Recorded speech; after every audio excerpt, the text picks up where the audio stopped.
পাঁচ 5 দিন পরে আমাদের জাহাজ 3টার মধ্যে 2টা অলরেডি আমাদের ঘাটে পৌঁছছে। আমরা প্রায় আমাদের এই কাস্টম, আমাদের শ্রমিক, আমাদের সেনা স্টাফরা সবাই স্বস্তির মধ্যে আছি আলহামদুলিল্লাহ।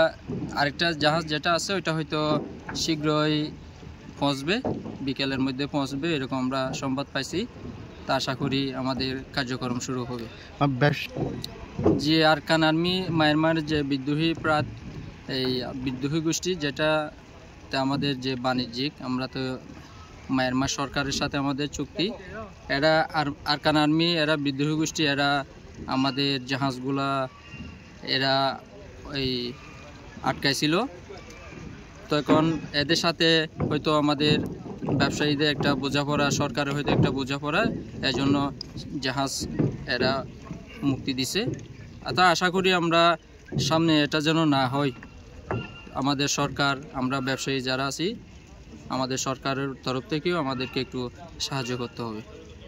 অনেক দিন পর আমাদের স্থলবন্দরে মালবাহী জাহাজ আজকে চলে আসছে। তো আসছে যে প্রায় 4-5 দিন হবে এরা আটকে রাখছে আরাকান আর্মি, যারা মন্ডুতে দখল করছে আর কি। মালগুলো আসার সময় মালবাহী জাহাজগুলোকে তারা আটকে রাখে কাগজপত্রের নাম দিয়ে। এই জন্য আমাদের ব্যবসায়ী থেকে অনেক ক্ষতি হচ্ছে। তো এটা সংশোধন করে দেওয়ার জন্য বাংলাদেশ সরকারের কাছে বিনীত অনুরোধ করছি। তো সবসময় যদি মাল আসে, ঠিকমতো যদি মাল আসে, আমাদের বন্দরের কর বৃদ্ধি পাবে এবং আমাদের যারা আছে লেবার আছে তারা ভালো করে চলতে রাখতেছে। এরা মানে ব্যবসায়ীদেরকে হয়রানি করার জন্য আমি এটা মনে করতেছি। এটা হয়রানি আর কি, ব্যবসায়ীদেরকে আর কি, সাধারণ ব্যবসায়ীদেরকে হয়রানি করার জন্য আর কি। এখন কেমন লাগতেছে? মাল আসার সময় তারা 2-3 দিন আটকে রেখে রাখি দেয় কাগজপত্রের নাম দিয়ে, এরপর মানে আসে আর কি। ঠিকমতো যদি মাল আসতে না পারলে, জাহাজ ঠিকমতো যদি টাইম মতো ঢুকতে না পারলে আমাদের ব্যবসায়ী থেকে ক্ষতি হয় এবং লেবাররা, শ্রমিকেরা তাদের মানে জীবন সংসার চালাইতে অনেক কষ্ট হয় ইনশাআল্লাহ। ওই আরাকান আর্মি চেক করার জন্য নিয়ে গেছে। চেক করার পরে 2টা চেক হয়ে গেছে, 2টা পাঠাই দিচ্ছে। আরেকটা ওইখানে আছে, ওইটা চেক করার পরে ওনার 2টা পাঠা দিচ্ছে। কি কারণে তার কোনো তথ্য পেয়েছেন কিনা?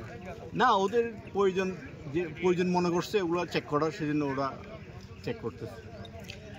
এখানে তো আপনি তো জানেন এই বিগত প্রায় 500-7 মাস ধরে এখানে যে আরাকান আর ওদের সাথে একটা যুদ্ধ চলতেছে। হ্যাঁ, ওরা বলতে চাচ্ছে যে ওরা আরাকান স্বাধীন করে ফেলছে। তার সেজন্য ওদের রাস্তার পাশ দিয়ে তো আমাদের রাস্তা হয়, নাহলে আমাদের ওদের নদীর গভীরতা কিন্তু ওদের পাশ দিয়ে, যদি আমাদের পাশ দিয়ে যদি গভীরতা থাকতো তাহলে আর ওরা আটকাতে পারতো না। আমাদের এখান দিয়ে চলে আসতো, আমাদের রাস্তা দিয়ে, আমাদের এরিয়া থেকে।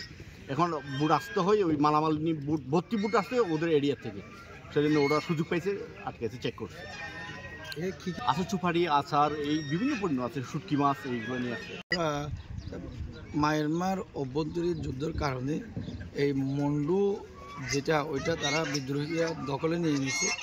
সেজন্য তাদের সরকার থেকে তারা যে বোটগুলো ছাড়ছে এগুলো নিয়ে তারা একটা আলাদা চেকিং জন্য বোটগুলো 2-3 দিন আমাদের চেকিংয়ের জন্য রেখে দিচ্ছে। এটা আমাদের জানা যেতেটুকু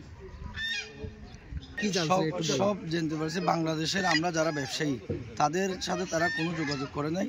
শুধু তারা আমাদের ইয়াঙ্গুনে যে যারা মালগুলো আমাদের সাথে, আমাদের ইয়াঙ্গুনের ফাটি, তাদের থেকে তারা কথাবার্তা বলে চেকিংয়ের জন্য বলে তারা ছেড়ে দিয়েছে। আমাদের এখানে এরকম কোনো যোগাযোগও করে নাই এবং আমাদের কোনো এই পার্টিরা ওখানে আমাদের সাথে কথাও বলে না।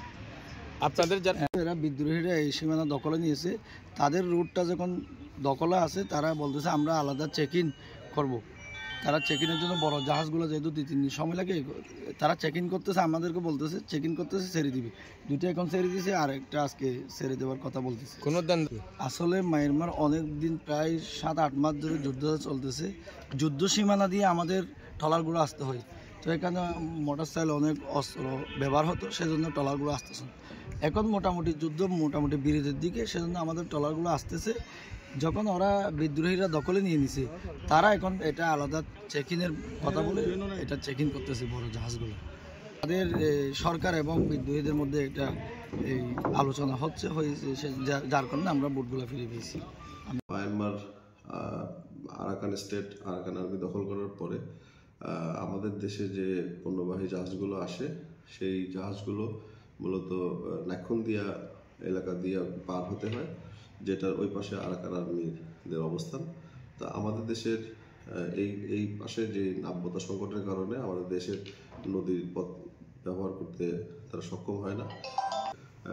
যখন চেকের জন্য তারা আটক করে, তো চেক করে তারপরে তারা আবার এটা ছেড়ে দেয়, এবং আজকে আপনারা জানেন যে আজকে দুটো বোটে বন্দরে আসছে, আরও একটা হয়তো চলে আসবে খুব শীঘ্রই। তো আমরা যেটা বুঝি আসলে এই দুই দেশের ব্যবসায়ীদের ব্যবসায়িক স্বার্থ এবং রাজস্বের সার্বিক দৃষ্টিকোণ থেকে যদি আমরা চিন্তা করি যে বোটগুলা নির্বিঘ্নে আসার জন্য আমাদের দেশের নাব্যতা সংকট নিরসন অতি দ্রুত দরকার। আর পাশাপাশি সরকারের উচ্চ পর্যায়ে বিদ্রোহীদের সাথে আলোচনা, আরও সুসম্পর্ক তৈরি করা উচিত। তাহলে আপনার নির্বিঘ্নে পণ্যবাহী জাহাজগুলো এদেশে আসতে পারবে এবং যথাযথ রাজস্ব আদায় সম্ভব।